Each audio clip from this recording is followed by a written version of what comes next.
Hey zusammen, hier ist der Fabu mit einem neuen Minecraft Mod Review. Heute schauen wir uns einen Mod an, wo man ganz einfach Häuser bauen kann. Das ist für Minecraft 1.2.5, Link ist in der Beschreibung.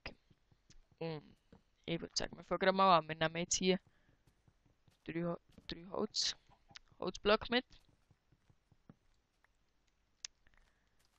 Dann machen wir uns aus dem zuerst mal eine Workbench. So, setzen die her, machen das in Planks.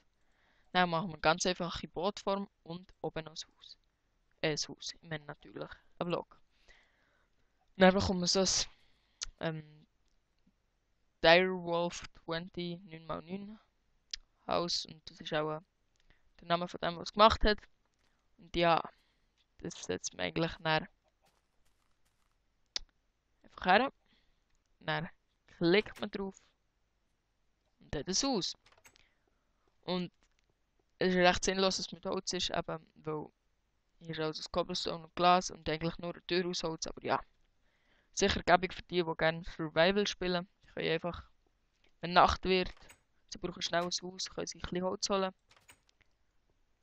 können sich so ein Haus craften, hersetzen, draufklicken, dann hat man so eine kleine Unterschlupfmöglichkeit. Und ja, cooler kleiner Mod.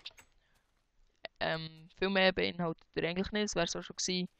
Und wenn es euch gefallen hat, dann gebt ihr ein Like, wenn es euch nicht gefallen hat, gebt ihr ein Dislike. Und ich hoffe, wir sehen uns beim nächsten Mal wieder. Salut zusammen!